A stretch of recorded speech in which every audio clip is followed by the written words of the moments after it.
Welcome to Alok English classes. आज intermediate examination 2023 का जो एनुअल एग्जामिनेशंस में जो बिहार बोर्ड के द्वारा जो मॉडल सेट प्रस्तुत किया गया है, आज मैं उस मॉडल सेट को मैं कराने वाला हूं और ये बहुत ही ज़्यादा इम्पोर्टेंट्स है। और ये जो आईएससी आईकॉम के लिए या इवन यहाँ तक कि आईए के लिए भी बहुत ही ज़्यादा इम्पोर्टेंट्स हैं और आज मैं इसका डे फर्स्ट कराने वाला हूँ। चलिए क्वेश्चंस को देखते हैं। इसमें आपको पता होना चाहिए कि स्टूडेंट्स 100 क्वेश्चंस ऑब्जेक्टिव क्वेश्चंस आपको एग्जाम्स में दिए रहेंगे, जिसमें आपको 60% जो है वो आपको ग्रामर सेक्शन से पूछा जाएगा और 40% आपको बुक पोर्शन से कवर होगा। चलिए हम अपने टॉपिक्स को स्टार्ट करते हैं। अब यहाँ पे देखिए क्वेश्चंस क्या है, ये रहा आपका स्क्रीन पे। क्वेश्चन नंबर 1 to 100 है 4 ऑप्शंस, 1 से 100 तक में 4 ऑप्शंस है, उसमें से एक करेक्ट ऑप्शंस आपको चुनना है और हर एक आपको 50 क्वेश्चंस का जवाब देना है। लेकिन हम आपको थॉरोली पूरा क्वेश्चंस कराएंगे, लेकिन वो डे 1 डे 2 डे 3 करके मैं आपको बताऊंगा। तो पहला क्वेश्चंस आपका रहा, ये स्क्रीन पे यहाँ पे रहा, you must write to the principal. अब इसको बोलता है choose the correct passive voice. इसका पैसिव वॉइस आपको बनाना है। तो पैसिव वॉइस में ये यू मस्ट क्या है, मॉडल्स है। ये क्या है, मॉडल्स है। मॉडल्स में क्या होते हैं, shall, should, can, could, will, would, may, might, must. जितना भी मॉडल्स होते हैं, जब भी इसका पैसिव बनता है तो मस्ट के बाद में या शुड के बाद में बी लगता है। आप तो यहाँ पे आप ट्रिक्स अपना सकते हो। देखो यहाँ पे देखो मस्ट है, यहाँ पे देखो यू है और यहाँ पे ऑब्जेक्ट सब्जेक्ट बनता है ना। यहाँ पे देखो ये यू वर्क का सब्जेक्ट है, राइट यहाँ पे वर्ब है और प्रिंसिपल यहाँ का ऑब्जेक्ट है। तो ऑब्जेक्ट सब्जेक्ट बनेगा तो ऑलरेडी यहाँ पे प्रिंसिपल होना चाहिए। ये क्वेश्चन तो ऐसे गलत हो गया। और यहाँ पे मस्ट है तो यहाँ पे विल तो हो नहीं सकता। अब देखो दूसरा नंबर क्वेश्चन में चलते हैं, the principal must be written to. अब देखो ऑब्जेक्ट है, यहाँ पे प्रिंसिपल ऑब्जेक्ट है तो सब्जेक्ट बनेगा प्रिंसिपल। यहाँ पे मस्ट मॉडल है तो मस्ट का मस्ट रहेगा। इसके जस्ट बाद जितना भी मॉडल्स वर्ब होते हैं, इसके बाद में हम लोग बी वर्ब लगाते हैं, बी लगाते हैं। बी के बाद में हम लोग को पैसिव वॉइस बनाते हैं तो भी3 लगाएंगे। तो यहाँ पे देखो प्रिंसिपल मस्ट बी और राइट का भी3 क्या होता है, प्रिंसिपल वर्ब का भी3 क्या है, राइट का भी3 रिटर्न है और यहाँ पे 2 लगेगा। इसलिए ऑप्शंस नंबर आपको बी ही वो करेक्ट हो गया। बाकी ये सारा गलत। कभी भी ये ऑब्जेक्ट है तो वर्ब से शुरू नहीं होगा, भी3 से शुरू नहीं होगा, इसलिए आंसर्स आपका बी नंबर हो जाएगा। मेरे ख्याल से आपको समझ में आ गया होगा। द एंटोनिम्स ऑफ वेग, यहाँ पे देखो वेग, VAGUE, वेग। वेग मन क्या होता है कि आपको नॉट क्लियर, धुंधला। यदि कोई चीज़ आपको धुंधला दिखाई पड़ता है तो उसका जो एंटोनिम्स मन होता है अपोजिट वर्ड यानी विपरीतार्थक शब्द। तो नॉट क्लियर होगा तो यहाँ पे इसका सिनोनिम्स हो जाए, इसका जो उल्टा शब्द हो जाएगा। तो जो यदि कोई धुंध क्लियर ना हो, कोई चीज़ क्लियर नहीं हो तो वो क्या होगा, क्लियर होगा। आंसर्स बी हो जाएगा। They said how silly of them. अब यहाँ पे देखो एक चीज यहाँ पे क्वेश्चन में पकड़ना है कि यहाँ पे एक्सक्लेमेटरी साइन है। एक्सक्लेमेटरी का मतलब होता है विस्मय बोधक चीज। इसको आपको इनडायरेक्ट या डायरेक्ट स्पीच में है और इनडायरेक्ट स्पीच में बनाना है सिंपली। अब देखो they said it is silly of them. Exclamatory का सेंसेंट में जब भी होगा, इसके साथ यदि खुशी का बोध होता है तो एक्सक्लेम भी जॉय करते हैं, यदि दुख का बोध होता है तो एक्सक्लेम भी सॉरो करते हैं। लेकिन यदि आपको एक्सक्लेम्ड सिंपली भी इस्तेमाल करते हैं। They said how silly of him.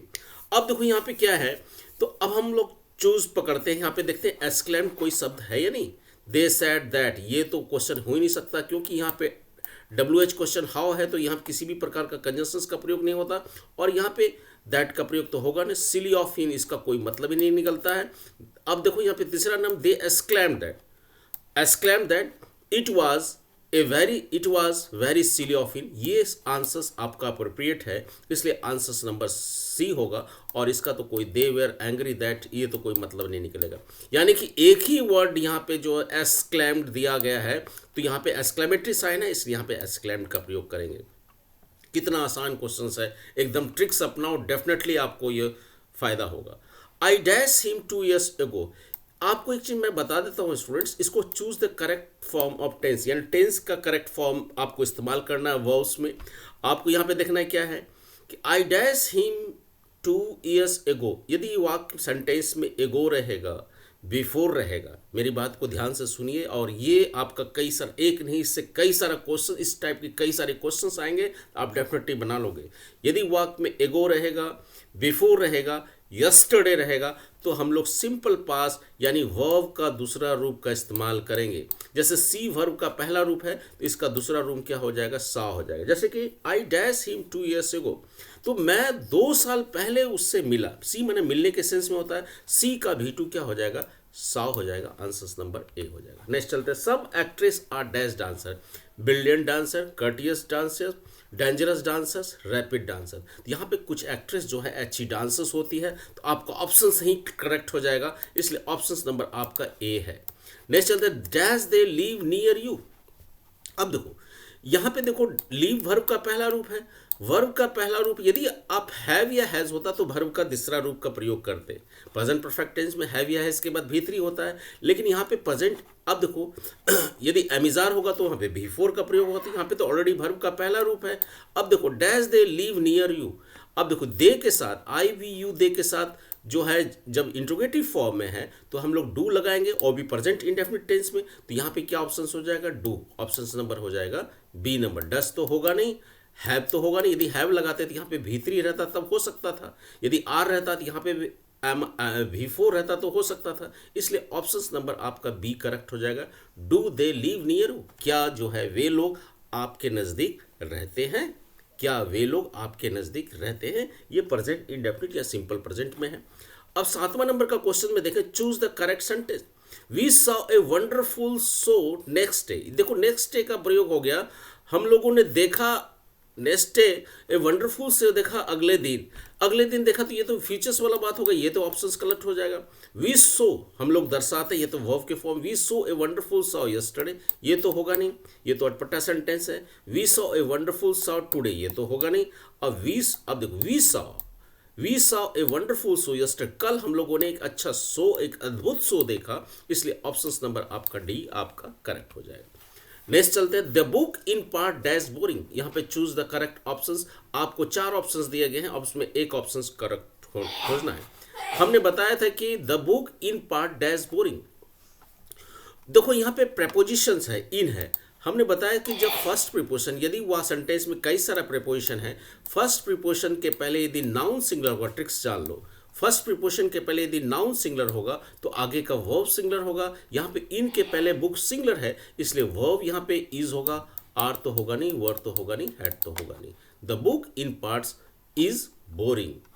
You have, next question चलते हैं। You have made all preparation dash the marriage. देखो तुमने शादी के लिए जो है सारे प्रिपरेशन तुमने किया है। You have all the preparations के बाद, जैसे preparing for the examinations, preparing for something, या प्रीफर फॉर, यहाँ पे प्रिपरेशन फॉर का प्रयोग करेंगे। आंसर्स नंबर हो जाएगा बी।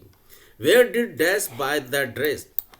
अब देखो याद रखना, वेयर डिड। अब देखो यहाँ पे इंट्रोगेटिव्स जो WH क्वेश्चंस है, WH क्वेश्चंस में क्या होता है कि WH वर्ड होता है। यदि पास्ट इंडेफिनिट टेंस होगा तो डिड होगा, उसके बाद यहाँ पे सब्जेक्ट होगा, अब उसके बाद क्या होगा, वर्ब का पहला रूप है। यहाँ पे देखो सब्जेक्टिव केस, सब्जेक्ट माने सब्जेक्टिव केस का प्रयोग होगा। तो यहाँ पे देखो हर तो ऑब्जेक्टिव केस है, हिम भी ऑब्जेक्टिव केस हो, his possessive adjective, he him his, और यहाँ पे सी जो है सब्जेक्टिव केस है। वेयर डिड सी, इसलिए यहाँ पे ऑप्शन नंबर हो जाएगा आपका D. Where did she buy that dress, यानी कि उस डेट को, उस ड्रेस को उसने कहाँ खरीदा, उसने कहाँ खरीदा, यानी सिंपल पास्ट में प्रयोग होगा, इसलिए ऑप्शन नंबर डी हो जाएगा।